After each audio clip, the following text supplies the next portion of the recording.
नमस्कार।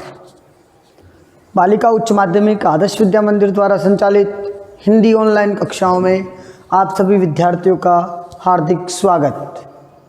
प्यारे विद्यार्थियों, जैसा कि हम हिंदी विषय का व्याकरण संबंधित अलंकार टॉपिक पढ़ रहे हैं, अलंकार के विषय में अध्ययन कर रहे हैं। हमने पूर्व की कक्षाओं में, पूर्व जो ऑनलाइन कक्षाएं हुई है उनमें अलंकार किसे कहते हैं, अलंकार के प्रकार और अलंकारों के प्रकारों में शब्दालंकार, अर्थालंकार, उभयालंकार, 3 प्रकार बताते हुए शब्दालंकार का अनुप्रास अलंकार हमने लिया। अनुप्रास अलंकार को जब हमने व्याख्यातित किया, अनुप्रास अलंकार को जब हमने पढ़ा तो निकल करके आया कि अनुप्रास की 4 भेद मुख्यतः होते हैं, छेकानुप्रास, वृत्त्यानुप्रास, श्रुत्यानुप्रास और अंत्यानुप्रास। लेकिन कुछ विद्वान लाटानुप्रास को भी अनुप्रास का भेद मानते हैं। लेकिन यदि आप बात करें तो अनुप्रास में वर्णों की आवृत्ति होती है, वर्णों की आवृत्ति होती है, वर्ण बार बार आते हैं, जबकि लाटानुप्रास में लौट करके शब्द पुनः आता है, शब्दों की आवृत्ति होती है, शब्द समान शब्द का आगमन होता है। कभी कभी विद्यार्थी यहाँ कंफ्यूजन में आता है कि लाटानुप्रास है या यमक है, क्योंकि यमक में भी शब्दों की आवृत्ति होती है। कोई भी शब्द 1 या 1 से अधिक बार आता है, शब्दों की आवृत्ति मान लीजिए। यमक में भी शब्दों की आवृत्ति होती है और लाटानुप्रास में भी शब्दों की आवृत्ति होती है, दोनों में समान होता है। लाटानुप्रास भी शब्दों की आवृत्ति पर बल देता है और यमक भी शब्दों की आवृत्ति पर बल देता है, लेकिन दोनों में एक अंतर भी है। और वो अंतर क्या है? वो अंतर है कि लाटानुप्रास में शब्दों की आवृत्ति तो होती है, शब्द के बाद शब्द का आगमन तो होता है, लेकिन अर्थ नहीं होता, अर्थ समान होता है, अर्थ नहीं बदलता। इसका मतलब क्या है कि लाटानुप्रास में शब्दों की आवृत्ति तो होगी लेकिन अर्थ नहीं बदलेगा, अर्थ समान रहेगा। जो पहला अर्थ है वही दूसरा अर्थ रहेगा। जबकि यमक में क्या होता है? शब्दों की आवृत्ति होती है, एक शब्द के बाद दूसरा शब्द आएगा, 2 या 2 से अधिक शब्दों का आगमन होगा। कभी कभी शब्द नहीं आकर के शब्दांश आ सकता है, हो सकती है, शब्दों की आवृत्ति होगी लेकिन अर्थ भी बदलेगा। जैसे आपने उदाहरण देखा होगा, कनक कनकते सोगुनी मादकता अधिका है, वो यमक का उदाहरण है। हम यहाँ लाटानुप्रास पढ़ रहे हैं। तो विद्यार्थियों, लाटानुप्रास में क्या होता है कि शब्द की आवृत्ति होती है। कोई भी शब्द 2 या 2 से अधिक बार आए, कोई भी शब्द 2 या 2 से अधिक बार आए, लेकिन अर्थ यथावत बना रहे, या यूं कहूं तो अर्थ नहीं बदले। आप मान लीजिए शब्द का अर्थ नहीं बदले, वहां लाटानुप्रास अलंकार होता है। एक उदाहरण मैं आपको देता हूं और उदाहरण को समझिएगा। जैसे पहली पंक्ति में मैंने लिखा कि पूत कपूत तो क्यों धन संचय, पूत कपूत तो क्यों धन संचय।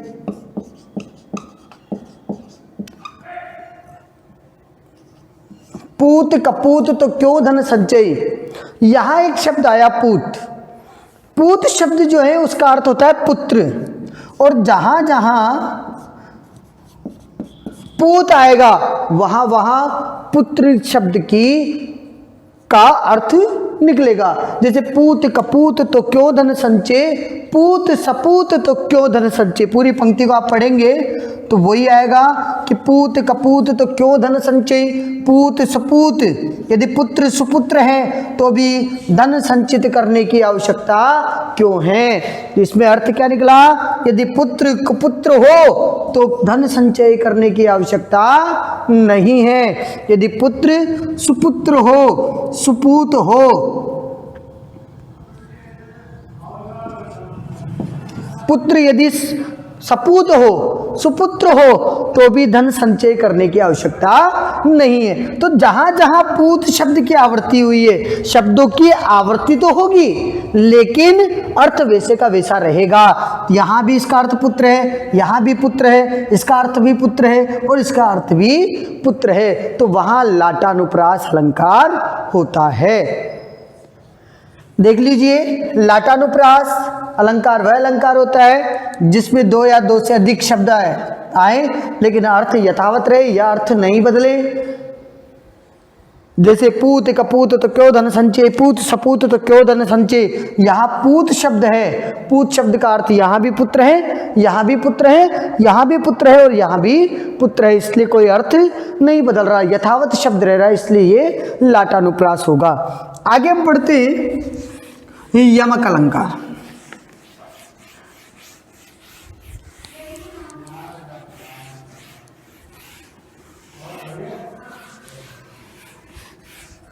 यमक अलंकारों की बात करें और यमक की बात करें तो यमक जो है बहुत ही प्रसिद्धि प्राप्त और बहुत ही अच्छा और रोचक जो है अलंकार आता है। यमक में क्या होता है कि कोई शब्द दो या दो से अधिक बार आता है, कोई शब्द दो या दो से अधिक बार आता है। कोई शब्द दो या दो से अधिक बार आता है और हर बार उसका अर्थ बदल जाता है।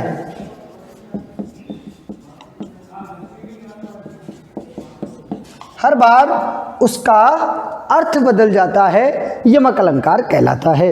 यूं कहें तो प्रत्येक बार शब्द की आवृत्ति हर बार होगी, प्रत्येक बार उस शब्द का अर्थ भिन्न होगा।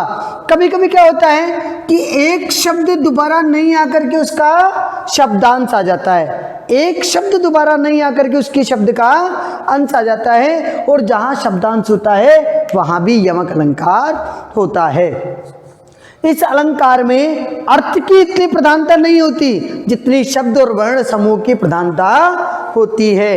एक बात और याद रखिएगा कि यदि शब्द की आवृत्ति में उसके अर्थ को रख दिया जाए तो उसका चमत्कार नष्ट हो जाता है, वहां अलंकार समाप्त हो जाता है। जैसे एक उदाहरण मैं आपको दूं तो पूर्व में मैं आपको बता देता हूं कि एक उदाहरण है केवल यमक का, फिर अपन यमक के भेद पढ़ेंगे।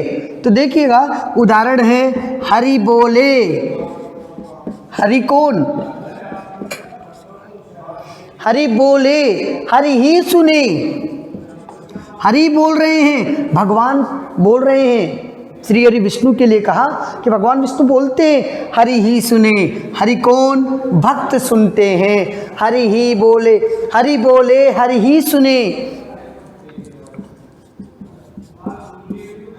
हरि बोले हरि ही सुने, हरि आए हरि पास। हरि आए हरि पास। हरि बोले हरि ही सुने, हरि आए हरि पास। एक ही हरि हरि में गए, एक ही हरि हरि में गए। एक ही हरि हरि में गए, वे हरिमय वे हरिमय हरि भय उदास। एक ही हरि हरि में गए, वे हरि भय उदास।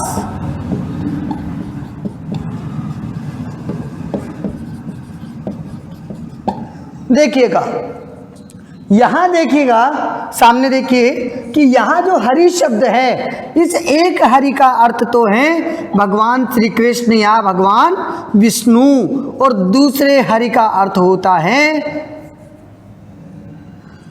भक्त। आपने एक घटना सुनी होगी, मैं यमक का एक जीवंत उदाहरण देता हूं। एक घटना सुनी होगी कि भगवान जो है विष्णु अपने वैकुंठ धाम में थे। नारद जी ने उनसे जाकर के निवेदन किया कि हे भगवान, मुझे हरिमुख चाहिए, और उन्होंने तुरंत कह दिया तथास्तु। और जब वो स्वयंवर में गए हरिमुख लेकर के, तो सबने उनकी खिल्ली उड़ाई, उनका प्रहसन बनाया।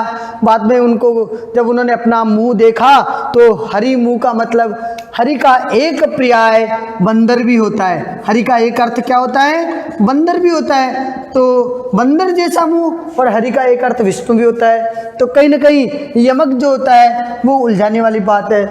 तो आप देखिएगा कि श्लेष में तो शब्द एक ही आएगा और अर्थ अनेक निकलेंगे, लेकिन यमक में क्या, शब्द अनेक आएंगे और अर्थ भी बदलते रहेंगे। जैसे एक शब्द मैं आपको बता देता हूं, आपने प्रसिद्ध शब्द सुना होगा सारंग। ये सारंग शब्द के 27 अर्थ निकलते हैं, अलग अलग तरीके से 27 अर्थ निकलते हैं सारंग। जैसे एक उदाहरण मैं बताता हूं कि सारंग ले सारंग चल्यो, सारंग पूग्यो आए। या यूं देखिए कि सारंग ते सारंग चल्यो, सारंग गरज्यो जाए, सारंग ते सारंग जा कहे तो सारंग जाए छूट, सारंग ते सारंग ना कहे तो सारंग जाए रूठ। एक तो दोहा ये है जिसमें क्या है कि सारंग कहते हैं मोर को, सारंग कहते हैं सांप को, कि सारंग जो है अपने मुंह में सांप को दबाए हुए, मोर जो है सांप को अपने मुंह में दबाए हुए उड़ता जा रहा है। सारंग गरजो जाए, जितने भी बादल गरजते हैं, और बादल गरज जाए तो मोर जो है वो चुप नहीं रह सकता, क्योंकि प्रियतम बादल हैं। प्रियतम कौन है? बादल हैं। तो जो ही बादल गरजा तो मोर की स्थिति असमंजस की हो जाती है। यदि वो कुछ बोलता है तो सांप छूट जाता है, और यदि नहीं बोलता तो बादल रूपी प्रियतम उससे रूठ जाता है। तो एक सारंग का अर्थ बादल, प्रियतम, या यूं कहें मोर, सांप, ये एक सारंग का अर्थ एक दोहा ये देता है। दूसरा दोहा देता है कि सारंग ले सारंग चली, कर सारंग की ओट। कि एक महिला दीपक लेकर के, एक महिला का मतलब सारंग ले, तो सारंग कौन? महिला। दूसरी सारंग, सारंग ले चली। देखिएगा उदाहरण कहता है कि सारंग ले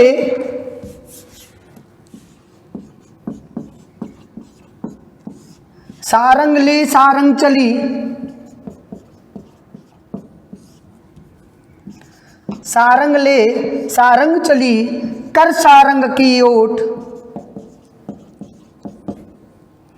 कर सारंग की ओट। सारंग से सारंग मिली और सारंग कर गई चोट। सारंग से सारंग मिली, सारंग कर गई चोट।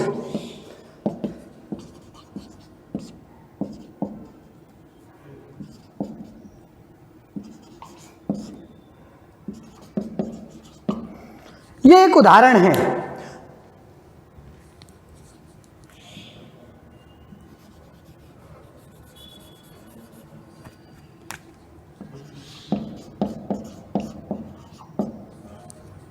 सारंग कर गई चोट। आप इस उदाहरण को देखते हैं तो यहाँ काव्य पंक्ति में मैंने आपको सारंग के 27 अर्थ बताए हैं। पहला दोहा मैंने आपको लिख करके नहीं बताया, बोल करके बताया है कि सारंग ले सारंग चल्यो, सारंग पूग्यो आए, या सारंग ले सारंग चल्यो, सारंग पूग्यो आए, सारंग ते सारंग ना कहे, सारंग जाए रूठ, सारंग से सारंग जो कहे, सारंग चाहे छूट। तो वहाँ सांप और मोर का संवाद मैंने आपको बताया। यहाँ यदि संवाद की बात करते तो सारंग ले, सारंग कहते दीपक को, कि एक जलते हुए दीपक को लेकर के सारंग चली। सारंग कौन? स्त्री। कि एक दीपक को लेकर के एक स्त्री जा रही है कर सारंग की ओट। इस सारंग का मतलब पल्लू की ओट करके, हाथ से उसने पल्लू की ओट लगाया और वो दीपक को लेकर के जा रही है। पहले सारंग का अर्थ हो गया जलता हुआ दीपक, दूसरे सारंग का अर्थ हो गया स्त्री, और तीसरे सारंग का अर्थ हो गया वो उसकी ओढ़नी का पल्लू। चौथा सारंग कहता है सारंग से सारंग मिली। इस सारंग से, दीपक से कौन मिली? सारंग, हवा। सारंग से सारंग मिली, इस दीपक से हवा आकर के मिलती है, और ये हवा क्या कर गई? चोट कर गई, अर्थात दीपक बुझा गई। इसका मतलब शब्द देखिएगा, 1 2 3 4 5 और 6 बार। सारंग शब्द की आवृत्ति कितनी बार हुई है? 6 बार हुई है। जितनी बार शब्द आया हर बार उसका अर्थ बदल गया, अलग अलग अर्थ आया। तो अर्थात यमक अलंकार वह अलंकार होता है जिसमें शब्द की आवृत्ति 2 या 2 से अधिक बार होती है, हर बार उसका अर्थ बदल जाता है। अर्थ कितनी बार बदला? 6 बार बदला। जैसे पहला अर्थ दीपक, दूसरा अर्थ स्त्री, तीसरा अर्थ पल्लू, चौथा अर्थ दीपक, पांचवा हवा, और हवा फिर चोट कर जाती है। ऐसा ही एक और उदाहरण है, तो उसमें आता है कि सारंग ले सारंग चली, सारंग गरजो जाए, सारंग ते सारंग धरी, और सारंग सारंग माए। ये ऐसे का ऐसा उदाहरण है। फर्क ये है कि इसमें सारंग दीपक था, अब सारंग कौन है? सारंग ले सारंग चली।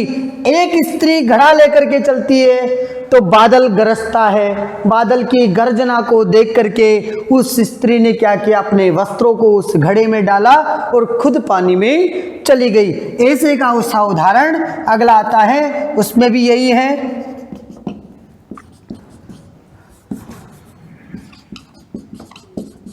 सारंग ले सारंग चली,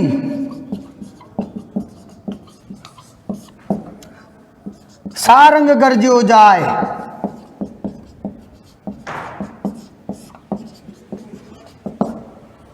सारंग ले सारंग चली, सारंग गरजो जाए, सारंग ते सारंग, सारंग ते सारंग धरी, सारंग सारंग माए।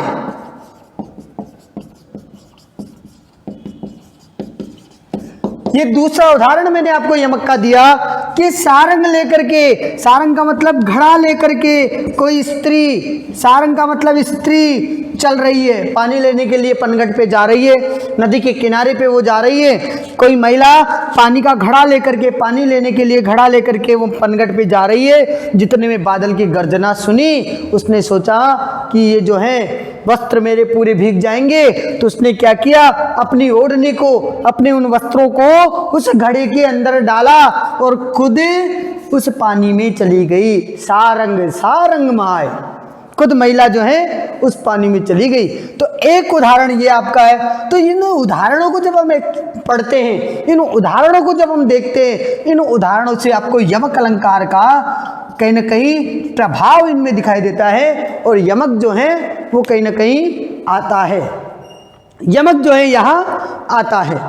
और आगे इस तरीके से यमक अलंकार होता है। देखिएगा, सारंग यानी दीपक, सारंग यानी घड़ा। ये दीपक जो है ये ऊपर वाले का है, ये घड़ा इसका है। सारंग स्त्री, सारंग बादल, सारंग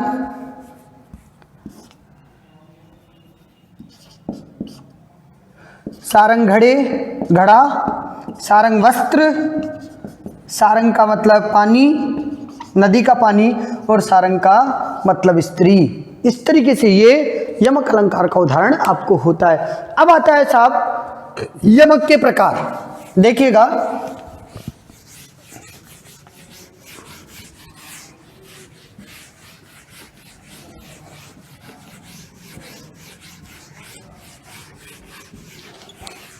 यमक के प्रकार।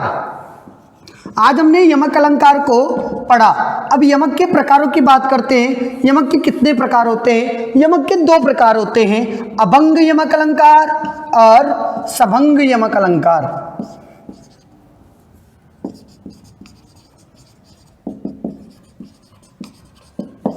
अभंग और सभंग अलंकार। हम अगली कक्षा में अभंग और सभंग के बारे में विशेष रूप से पढ़ेंगे। उदाहरण जो है, उदाहरण देकर के हम इसकी व्याख्या करेंगे। आप किसी को भी कोई समस्या हो तो वो अपने प्रश्न लिख करके भेज सकता है। धन्यवाद।